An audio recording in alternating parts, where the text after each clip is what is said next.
আজকে নিয়ে আসলাম বন্ধুরা আপনাদের জন্য শোলা কচুর দুর্দান্ত স্বাদের একটি রেসিপি। তো শোলা কচু দিয়ে তো আপনারা অনেকেই অনেক কিছু খেয়েছেন, একবার এভাবেই এই রেসিপিটা একদিন বানিয়ে খেয়ে দেখবেন, মুখে লেগে থাকবে চিরজীবন। তো নমস্কার বন্ধুরা, আমার আরও একটি নতুন রেসিপি দেখার জন্য আমার চ্যানেলে আপনাদের সবাইকে অনেক অনেক স্বাগত এবং অনেক অনেক ভালোবাসা। তো রেসিপির জন্য দেখলেন আমি শোলা কচু নিয়ে নিলাম, আমার যতটুকু প্রয়োজন আমি নিয়ে নিলাম। তো কচুগুলি শোলা কচুটা আমি কেটে নিয়ে নিলাম ছোটো ছোটো কিউব কিউব করে। এখন আমি এগুলি ধুয়ে তারপরে সিদ্ধ করে নিয়ে নেব। তার জন্য কড়াইয়ের মধ্যে দিয়ে দিলাম জলটা দিয়ে কচুগুলি দিয়ে দেবো একটু হলুদ আর একটু লবণ দিয়ে পুরোপুরি, এটা 50% বা 70% এরকম করে সিদ্ধ করলে হবে না, পুরোপুরি সিদ্ধ করতে হবে।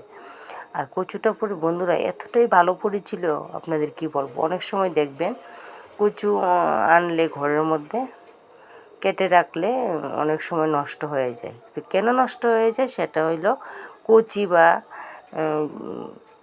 কচির জন্য, বেশিরভাগ নষ্ট হয় কচির জন্য। আর আমার এই শোলা কচুটা পুক্ত বা পুরনো পড়েছিল, যেটা কেটে রাখার পরও 3 দিন পরে আমি এই রেসিপিটা করেছি, একদম নষ্ট হয় না। আর কচুটা এতটাই ঠাসা, এতটাই মানে পুক্ত যে তার থেকে আমি কাটার সময় দুধ বেরিয়ে, শোলা কচু দেখবেন দুধমান কচু যে কাটলে দুধের মতো একটা কষ বের হয়, সেরকম কষ কিন্তু এই কচু থেকেও বেরিয়েছে। তা আমি রেসিপির জন্য এখানে একটু শুকনো মশলা টেলে নিচ্ছি, শুকনো লঙ্কা, ধনিয়া, গোটা জিরে আর মৌরি। এই রেসিপিটা করার সময় আপনারা যদি কোনো সময় ট্রাই করেন তাহলে এই যে শুকনো মশলাটা শুকনো অবস্থাতেই রেসিপির মধ্যে ব্যবহার করবেন। হামানদিস্তায় গুঁড়ো করে শিলনোড়ায় বাটবেন না, বা মিক্সচার মেশিনেও জল দিয়ে পেস্ট করবেন না। আর অবশ্যই মৌরিটা দিবেন। মৌরিটা দিলে আপনারা যদি করেন তাহলে আপনারা নিজেরাই বুঝবেন মৌরিটা দিলে কতটা সুঘ্রাণ একটা বের হয়, আর খেতেও ভালো লাগে এই গুঁড়ো মশলা, এই ভাজা মশলাটা দেওয়াতে। আমার মশলা ভাজা হওয়ার পর আমি নামিয়ে নিয়েছি। তারপরে কড়াইটা ধুয়ে কড়াইয়ের মধ্যে দিয়ে দিলাম পরিমাণ মতো সরিষা তেল। তেলটা গরম হওয়ার পর দিয়ে দিলাম সিদ্ধ করে রাখা শোলা কচু দিয়ে এখন আমি এগুলি ভেজে নেব। তার আগে দিয়ে দেব স্বাদ মতো লবণ। আমি কিন্তু সিদ্ধ করার সময়ও লবণ ব্যবহার করেছি। আর দিয়ে দেব পরিমাণ মতো হলুদের গুঁড়ো। তো এখন আমি সিদ্ধ করে রাখা কচুগুলি সুন্দর করে ভেজে নেব। ততক্ষণ পর্যন্ত ভাজতে হবে যতক্ষণ সিদ্ধ করার সময় যে জলটা কচুর ভিতরে ঢুকেছে সেটা শুকিয়ে না যায়, ততক্ষণ পর্যন্ত ভাজতে হবে। তো বন্ধুরা, আমার এই রেসিপিটা এতটুকু যারা দেখে অলরেডি চলে এসেছেন, লাইকটা না দিয়ে থাকলে অবশ্যই ভিডিওতে একটি লাইক দেওয়ার অনুরোধ রইল। আর না টেনে পুরো ভিডিওটা দেখবেন, তারপর সুন্দর একটা কমেন্ট করে আমাকে আর উৎসাহিত করবেন ভিডিও করার জন্য। তো দেখেন আমার কচুগুলি কিন্তু অনেকটাই ভাজা হয়ে গেছে। এখন আমি নামিয়ে সম্বার দিয়ে দেব। তো সম্বারের জন্য কিন্তু আমি পেঁয়াজ দিয়ে সম্বারটা দেব। তো এখন আমি নামিয়ে নিচ্ছি। আর পেঁয়াজটাও কিন্তু আমি কচুর মতো করেই ছোটো ছোটো কিউব কিউব করে কেটেছি। আর এই রেসিপিটার মধ্যে পেঁয়াজটা আমি যেভাবে ব্যবহার করছি সেভাবেই ব্যবহার করবেন। পেঁয়াজটা বেশি ভাজবেন, শুধু কাঁচা ভাবটা কাঁচা গন্ধটা একটু দূর করে নেবেন ভেজে। আর একটু কাঁচা কাঁচা থাকবে বাজিটা, এই রেসিপিটা খাওয়ার সময় মুখে যখন পড়বে তখন দেখবেন খেতে খুব ভালো লাগে।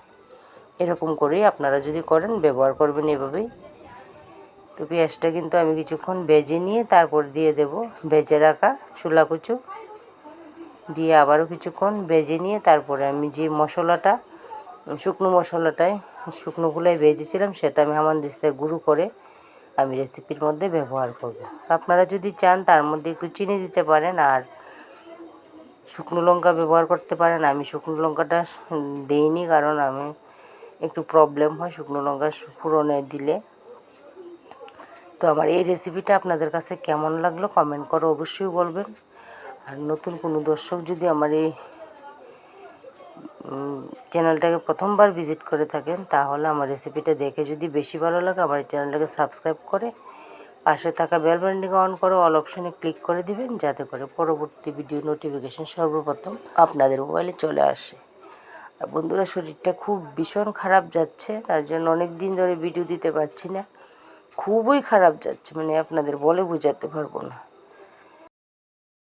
তো বন্ধুরা, দেখতেই পেলেন আমি যে শুকনো খোলায় যে মশলাগুলি ভেজেছিলাম সেগুলি অফ ক্যামেরায় আমি হামানদিস্তায় গুঁড়ো করে নিয়েছি। সেই গুঁড়োটা কিন্তু আমি দিয়ে দিয়েছি। দিয়ে দেওয়ার পরে কিন্তু আমি অনেকক্ষণ রান্না করে নিয়েছি। তো প্রায় হওয়ার পথে কিন্তু আমার মশলাদার ছোলা কচুর ভাজি, তো দেখেন দেখতে যতটা লোভনীয় হয়েছে, খেতেও কিন্তু ততটাই সুস্বাদু হয়েছে। আর আমি যেভাবে পেঁয়াজটা ব্যবহার করেছি সেম সেভাবেই আপনারাও পেঁয়াজটা ব্যবহার করবেন। আর অনেকে যারা পেঁয়াজ খান না তারা কালো জিরে ফোড়ন দিয়েও রেসিপিটা করতে পারবেন।